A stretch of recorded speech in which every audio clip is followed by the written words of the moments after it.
that down.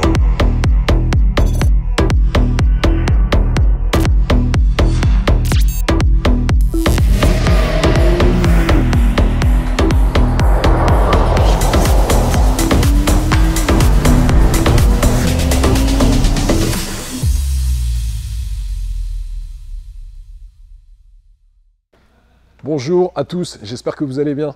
Cette semaine, j'essaye la nouvelle Porsche 911 type 992 Targa 4 pour répondre à une question. Est-ce que c'est la bonne version de la Targa à acheter? Pour rappel, sur le site de Porsche, à l'heure où je vous parle, vous avez 4 versions proposées. La Targa 4, la Targa 4S, Targa 4 GTS et la 911 édition 50 ans Porsche Design. Dans cette vidéo, je vais vous faire une petite piqûre de rappel sur le concept Targa, vous détailler ses caractéristiques extérieures, intérieures, on ira faire un tour sur la route, je vous donnerai mon avis sur son comportement routier et je conclurai cette vidéo en vous donnant ses défauts ainsi que ses qualités pour répondre à cette question, est-ce que c'est la Targa 4 à privilégier? Je réalise cette vidéo grâce à la société GT Classic Cars qui me prête la Targa 4 que je vais vous présenter.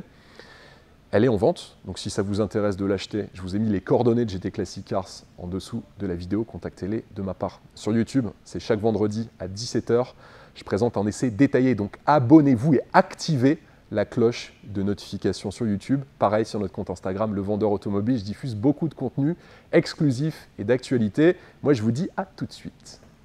C'est au Salon de l'Automobile de Francfort en 1965 que la Porsche 911 Targa est dévoilée pour la première fois. C'est ni un coupé, ni un cabriolet, mais bel et bien une nouvelle architecture que le constructeur allemand propose. Il faut savoir qu'en 1965, Ferry Porsche souhaitait commercialiser une version découvrable de la 911 pour le marché américain. Il y a eu un concept complètement découvrable d'ailleurs à l'époque qui avait été développé par Porsche. Le problème, c'est qu'il ne répondait pas aux normes américaines en matière de sécurité et de rigidité. C'est pour cette raison qu'ils ont décidé d'y ajouter un arceau de sécurité avec un toit amovible, juste ici, entre le pare-brise et cet arceau, ainsi qu'une lunette arrière en caoutchouc rabattable.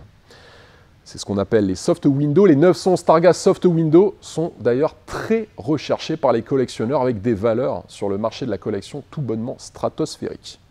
En 1968, Porsche décide de modifier cette lunette arrière en caoutchouc rabattable par de la vitre. De 1968 jusqu'en 1994, la Targa a conservé cet arceau de sécurité avec cette vitre. Il faudra attendre la 993 pour voir non plus un arceau de sécurité, mais un toit vitré. La 996 et 997, elles, ont reçu un haillon vitré.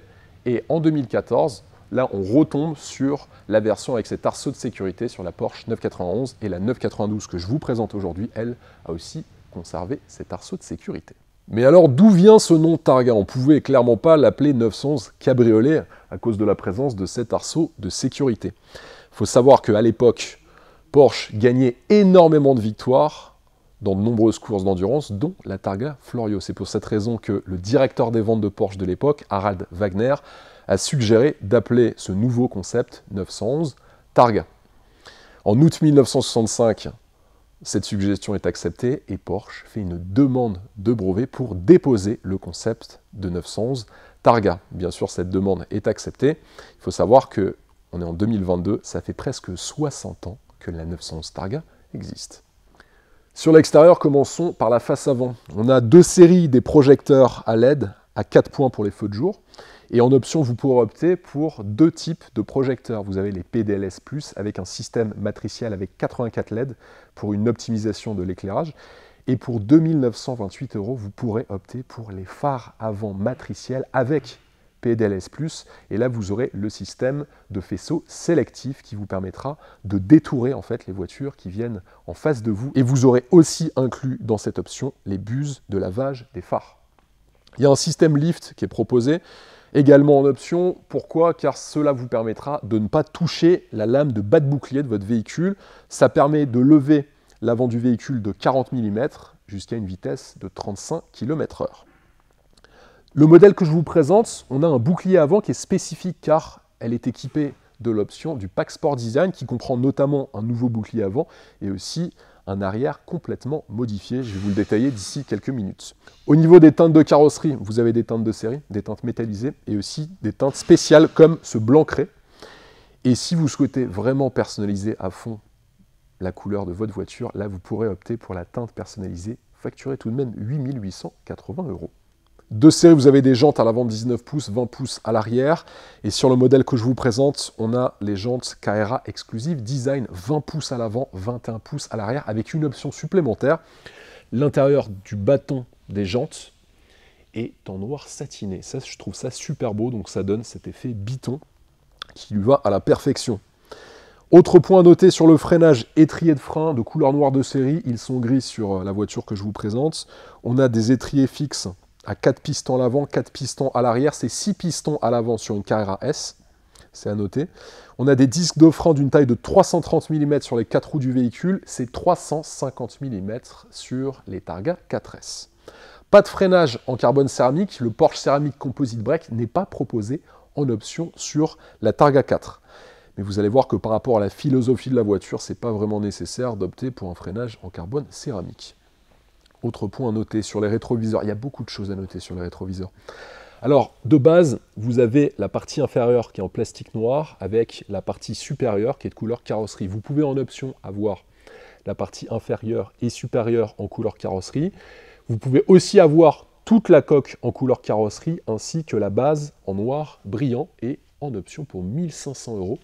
Là, vous pourrez opter pour la partie supérieure de la coque des rétroviseurs en carbone. Les jupes latérales sont noires de série. Là, sur le modèle que je vous présente, on a les jupes latérales Sport Design qui sont peintes en couleur carrosserie. Je trouve que ça ajoute beaucoup plus de fluidité aux lignes du véhicule et ça lui va très bien. Poignée de porte affleurante qui s'intègre parfaitement dans la ligne de caisse du véhicule. Vitrage thermo-isolé de série et vous pourrez avoir une lunette arrière en option fumée.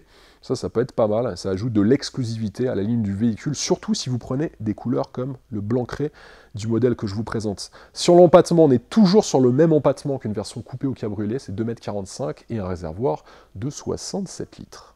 4 couleurs de capote sont disponibles, donc la capote est située entre l'arceau de sécurité et le pare-brise du véhicule. Je vous les mets en insert 19 secondes seulement pour déployer complètement le toit Targa du véhicule, ce qui n'est pas beaucoup.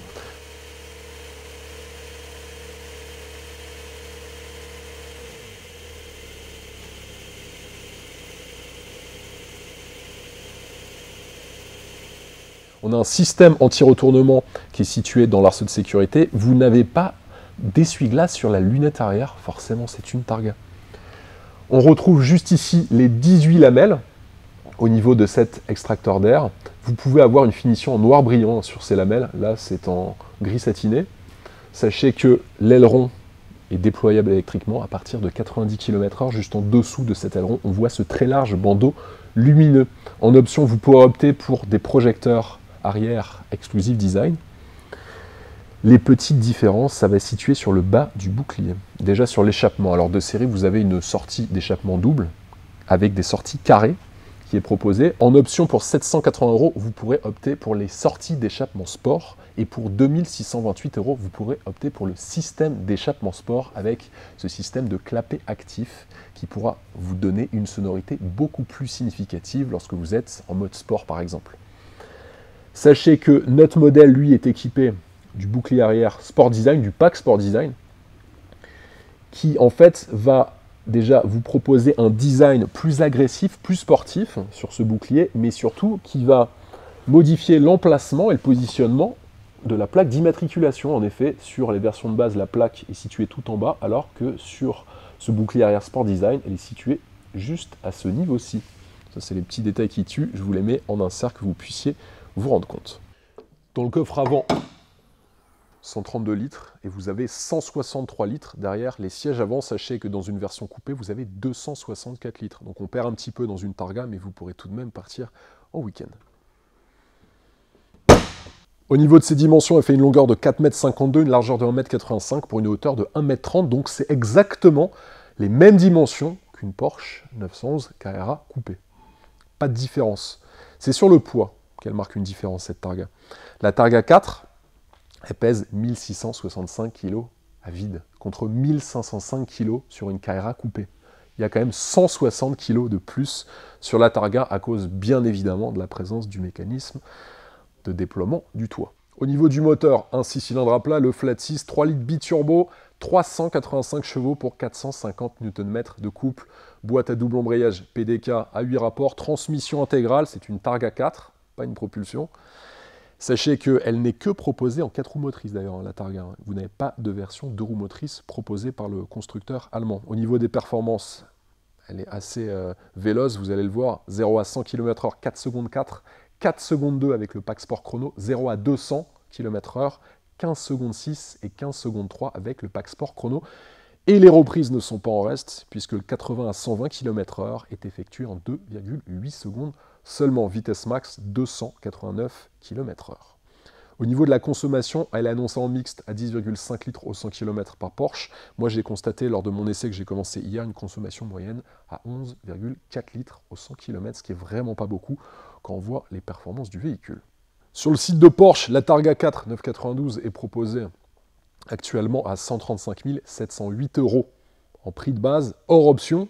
Vous savez que chez Porsche, il peut y en avoir énormément. Je vous invite vraiment à aller faire un tour sur leur configurateur.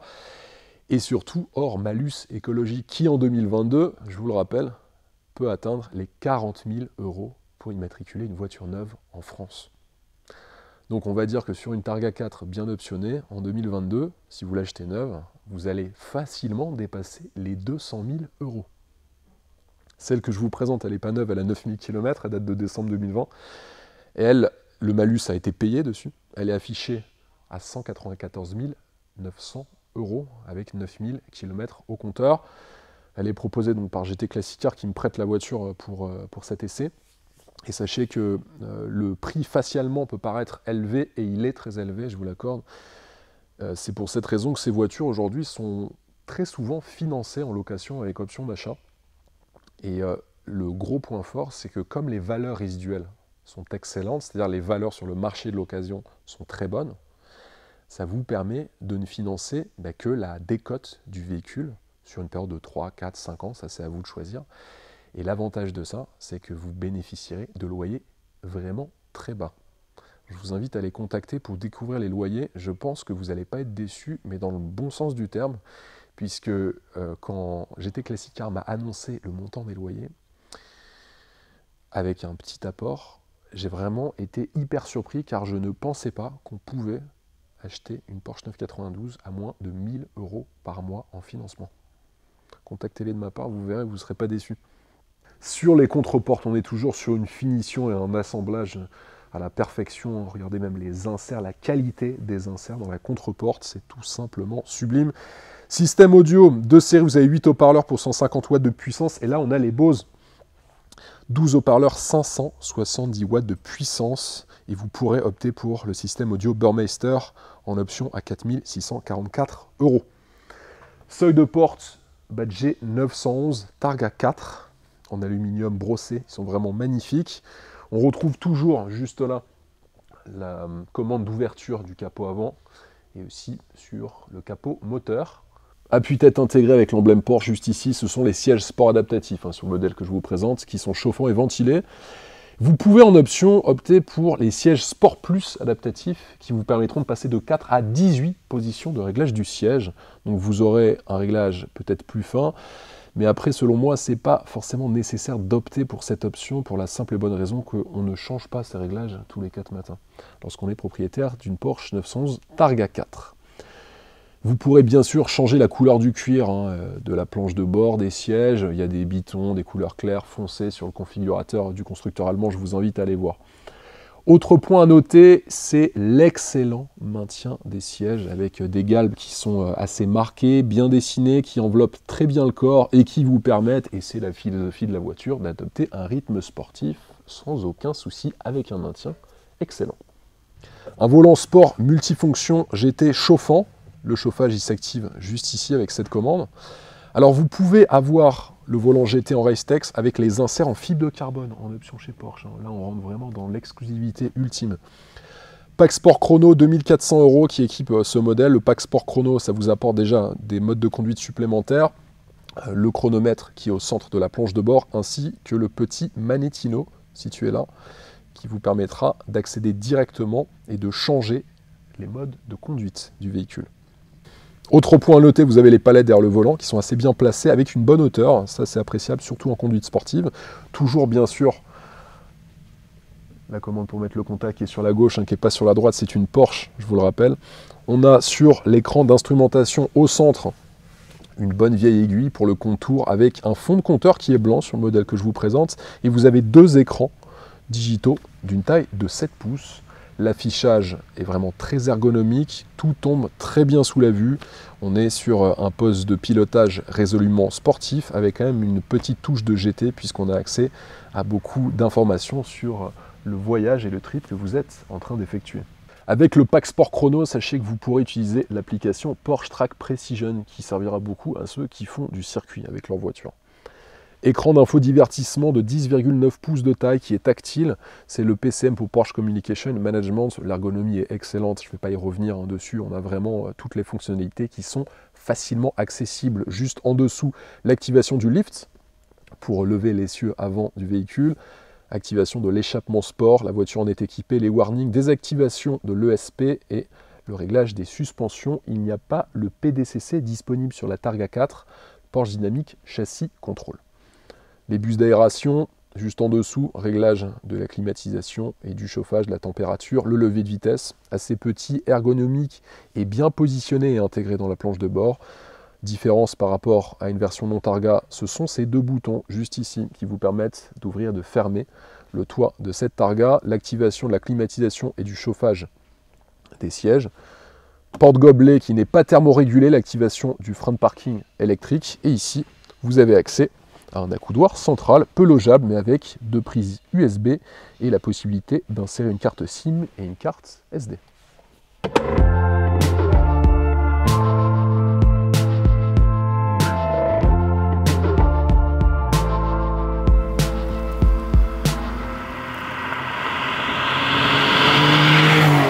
Place maintenant à l'essai routier avec cette 992 Targa 4.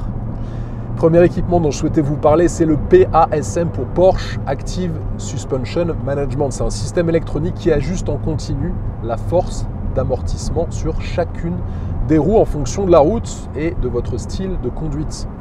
Vous avez une commande de réglage qui est située juste ici, sur le tableau de bord, avec deux réglages, un mode normal et un mode sport, avec bien sûr un réglage des suspensions plus ferme qui vous permettra de passer plus vite dans les courbes.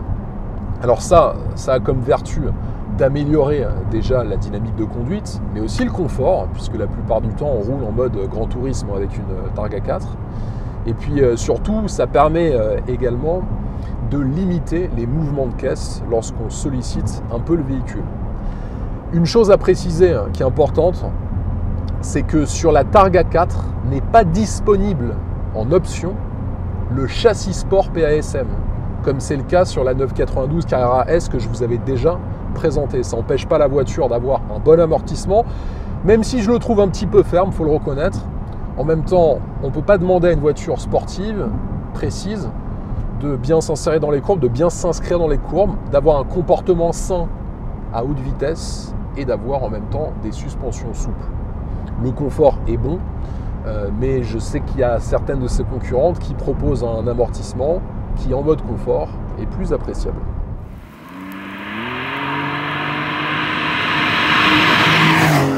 Vous avez aussi le PSM pour Porsche Stability Management, qui est deux séries sur la Targa 4. Le PSM, c'est un système qui contient des capteurs qui transmettent en permanence la vitesse, la trajectoire, la dérive, l'accélération transversale du véhicule, et qui va permettre d'appliquer des freinages très précis sur chacune des roues pour stabiliser le véhicule, notamment dans les courbes.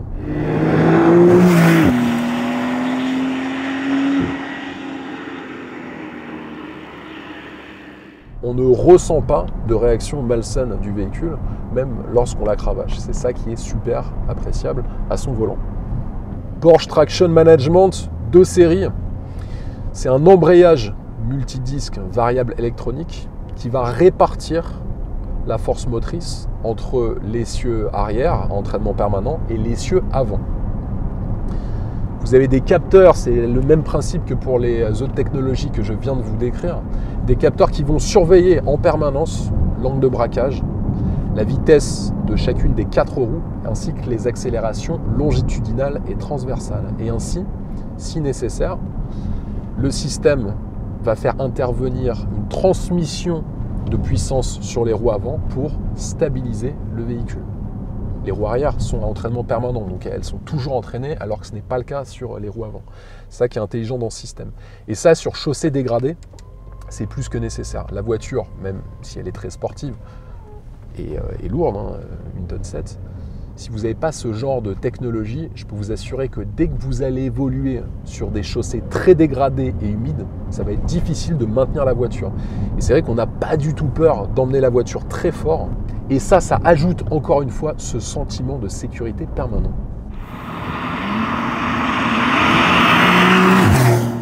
Un système qui est de série sur la Targa 4S, mais qui est en option sur la Targa 4 que je vous présente, c'est le PTV+, pour Porsche Torque Vectoring Plus. Il applique des interventions de freinage ciblées sur les roues arrière et il va agir sur le blocage du différentiel arrière. Dans des situations bien particulières, si par exemple vous arrivez trop vite dans une courbe, il va freiner la roue arrière intérieure au virage et transmettre du couple sur la roue extérieure pour vous donner une impulsion au braquage supplémentaire et ainsi vous permettre de passer cette courbe avec beaucoup d'efficacité. Là encore une fois, véritablement sentir ces technologies, c'est difficile, mais c'est important pour moi de les détailler et de vous les expliquer parce que c'est ce qui explique l'excellente tenue de route de la Targa 4.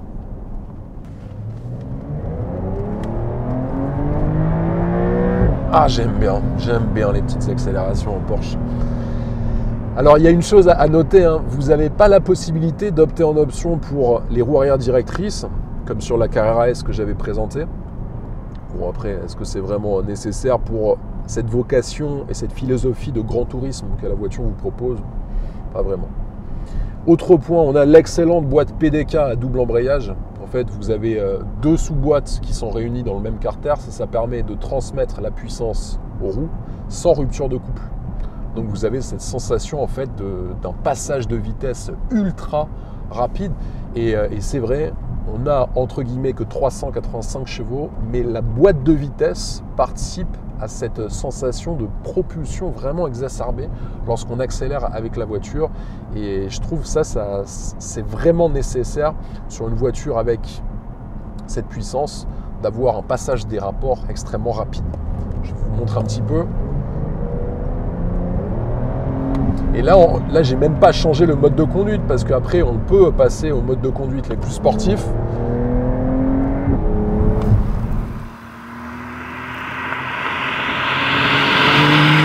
Des performances, alors 4 secondes 2 avec le pack Sport Chrono, hein, vous allez voir ce que ça donne. Je vais bien sûr vous faire un petit 0 à 100 km/h. Je vais m'arrêter. Est-ce que vous êtes prêts?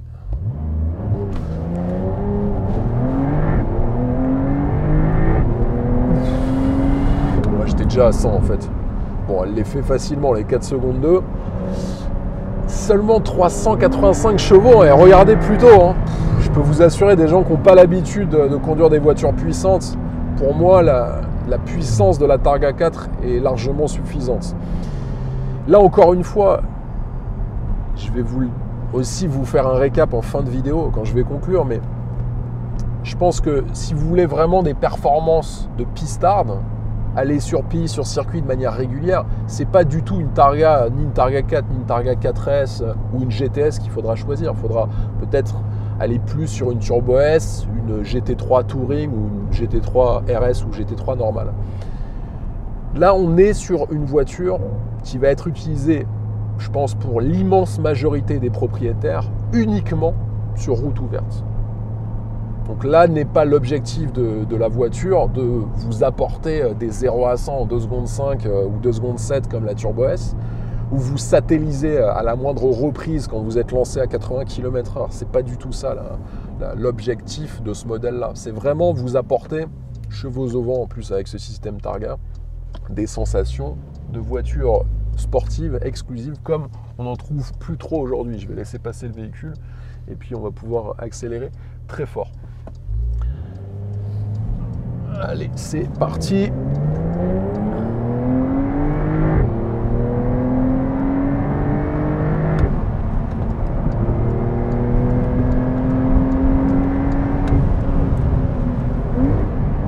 freinage en plus suit, on est sur un freinage Porsche. Alors c'est vrai qu'on sent une petite différence sur le mordant du freinage par rapport aux versions S que j'avais déjà essayé. Les disques de frein sont un peu plus petits, 330 mm versus 350 mm sur l'avant. Et on n'a pas la possibilité d'opter pour le PCCB. Là je vais vous refaire une petite accélération. Allez, on y va.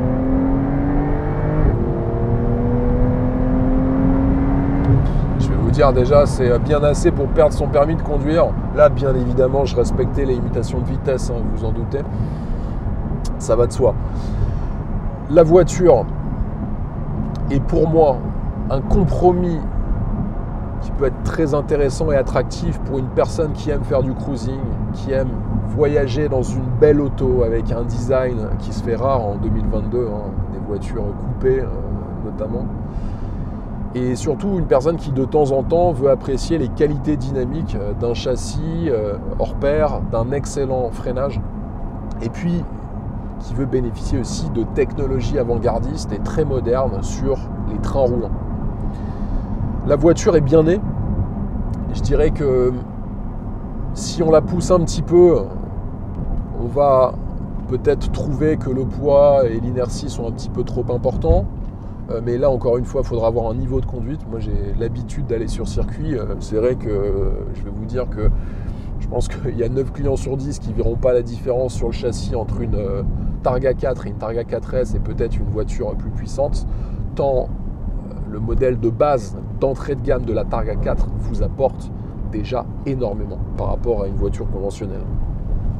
Dites-moi en commentaire si vous seriez prêt à craquer pour une Targa 4 alors que ce n'est même pas la version la plus puissante de la gamme Porsche. J'aimerais vraiment avoir votre avis en commentaire.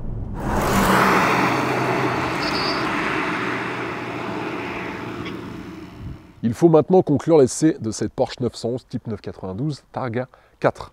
Ce que j'ai retenu parmi ses défauts, il n'y a pas autant de technologie de série en option que sur les versions Targa 4S et Targa 4 GTS.